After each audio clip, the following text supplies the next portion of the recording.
Hello friends, welcome to Physics Universe.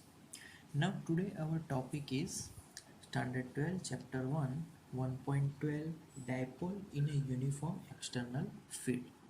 Okay, earlier we study about dipole. Dipole have two poles, one is positive, another is negative. Clear? तो पहले तो हम लोग एक dipole का formation कर देते हैं, फिर जानेंगे कि डायपोल यूनिफॉर्म एक्सटर्नल फील्ड पे उसकी जो कैरेक्टरिस्टिक है उसका स्टडी कर लेंगे। तो डायपोल को जैसे मैं इस बार थोड़ा टिल्टेड रख रहा हूँ। Suppose this is positive Q charge, this is negative q charge, this is the midpoint of dipole. Let us we take it as O.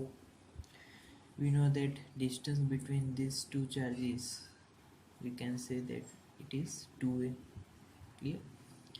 Okay, now if I apply electric field, suppose कि हम लोग यहाँ पे जो electric field है उसको x direction में रखते हैं।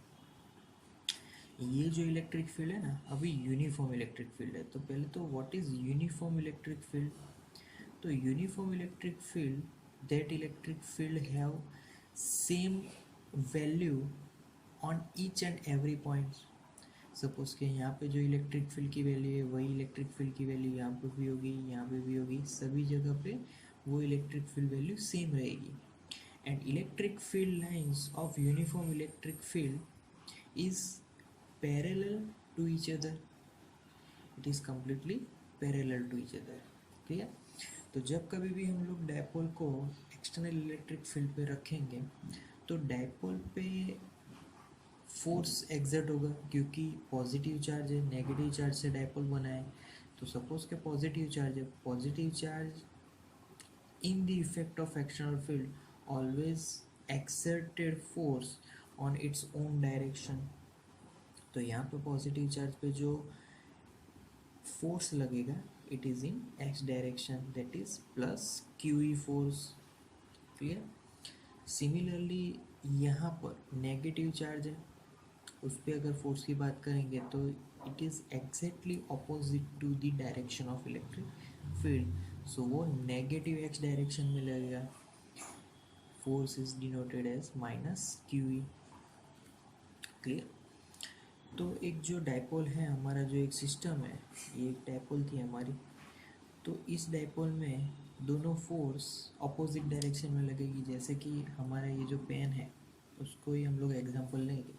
तो ये नेगेटिव पे force left hand side, positive pay force right hand side. तो ये जो हमारा डायपोल है वो कहाँ जाना ट्राई करेगा? तो वो ऐसे रोटेट करना स्टार्ट करेगा। क्लियर? क्योंकि ये हमारे मिड पॉइंट से वो रोटेट होना शुरू हो जाएगा, क्योंकि दोनों फोर्सेस अपोजिट है। अगर यहाँ पे रोटेशन होगा तो वहाँ पे ऑलवेज एंगुलर रोटेशन है, तो वहाँ पे टॉर्क हमें नई टर्म मिलेगी। तो यहाँ पे हमें मैग्नीट्यूड ऑफ टॉर्क, मतलब कि टॉर्क की फॉर्मूला अगर लिखनी हो तो initially we know that what is torque formula, tau is equal to vector r cross vector f. This is the general formula of torque. Torque is also vector quantity. Clear? Now इसके according अगर torque की formula अगर हमें लिखनी है तो that is vector tau is equal to, अब यहाँ पे आर है, यहाँ पे मिड पॉइंट से इस पॉइंट पे जो फोर्स लगेगा उसके कारण जो टॉर्क एग्जर्ट होगा, तो यहाँ पर हमें पहले डिस्टेंस लिखना है। तो distance is 2a but half distance is a, that's why vector A cross. अब फोर्स, तो पहले हम लोग फोर्स की बात करें फॉर पॉजिटिव चार्ज, तो force exerted here is Q vector E. तो ये हो गया सिर्फ हाफ पोर्शन के लिए। अब सेकेंड हाफ, तो यहाँ पे मैं ब्रैकेट लगा देता हूँ प्लस सेकेंड हाफ के लिए, क्योंकि वो टॉर्क क्या करता है कि भले ही फोर्स अपोजिट है बट ये फोर्स कपल फोर्स है, दोनों एक दूसरे की हेल्प करेंगे टॉर्क को घुमाने के लिए, मतलब डायपोल को घुमाने के लिए। तो torque is a couple force. So here again vector, यहाँ पे again vector A cross again, अगर मैग्नीट्यूड चाहे तो क्यू वेक्टर ई। क्लियर? यहाँ पर हम लोग ऐसा भी कर सकते हैं कि लेफ्ट हैंड साइड को मैंने यहाँ पे वेक्टर ई प्लस दे दिया, तो राइट हैंड साइड को माइनस वेक्टर ई और negative charge, that's why here also minus minus minus will become plus. Clear? So now दोनों सेम ही है, दोनों ब्रैकेट्स, तो I can write here 2 vector a. Here q is also scalar quantity, I can write it anywhere. अगर इसको आगे लिखेंगे q cross vector e. Clear? तो यहाँ पे मेरी जो फर्स्ट टर्म है that is nothing but electric dipole moment vector p cross vector e. तो ये बन गई टॉर्क की फॉर्मूला। यहाँ पे पहले से हमारा क्रॉस प्रोडक्ट है, cross product we know that अगर क्रॉस प्रोडक्ट है तो साइन फंक्शन आएगा, तो sine theta. And now question is what is theta? So theta is the angle between P and E, means electric dipole moment and electric field. So यहाँ पे theta कैसे form होगा? तो we know that what is the direction of electric dipole moment, it is always towards negative to positive, और यहाँ पे जो electric field it is right hand side. So this angle from here to this, clear? So here to this angle is theta, it is angle between electric dipole and electric field. clear? अब यहाँ पर जो torque apply होगा, तो torque क्या चाहता है? तो टॉर्क ये चाहता है कि हमारा जो इलेक्ट्रिक डायपोल है वो एक्जैक्टली इलेक्ट्रिक फील्ड के पैरेलल हो जाए। क्लियर? तो इलेक्ट्रिक फील्ड के अगर पैरेलल हो जाए तो यहाँ पे हम लोग जानते थे कि ये q e magnitude minus q e magnitude plus q e magnitude both are same. Clear? But जब कभी भी हम लोग ये जो इलेक्ट्रिक फील्ड है अगर उसको पैरेलली हम लोग अप्लाई करेंगे, फॉर एग्जांपल सपोज कि यहाँ पे plus q charge is there, minus q is also there, origin o mean center of the dipole. If our electric field is in this direction, in x direction, then what happens?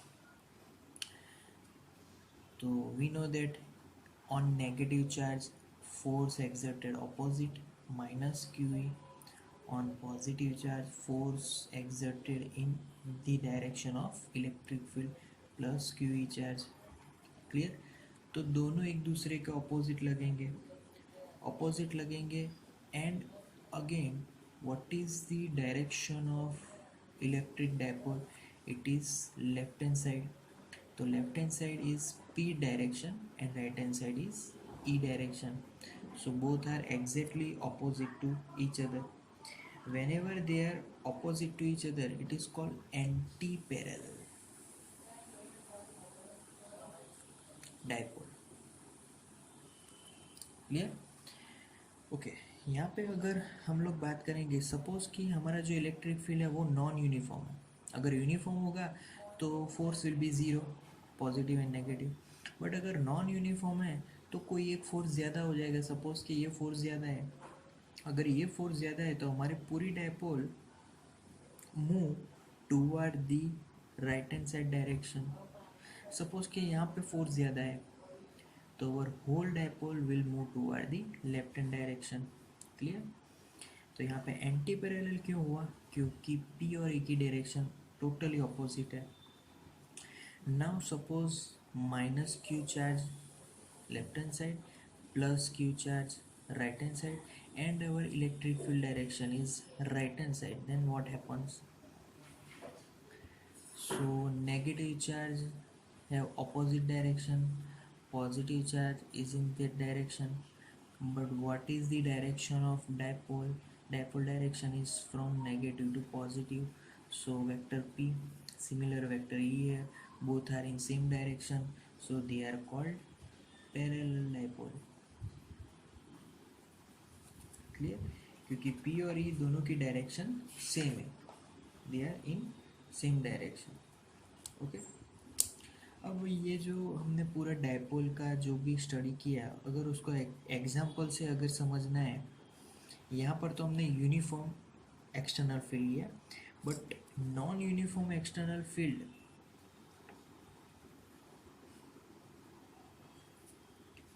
Field का अगर example लेना हो तो non external field का example हम day to day life में उसका use करते हैं।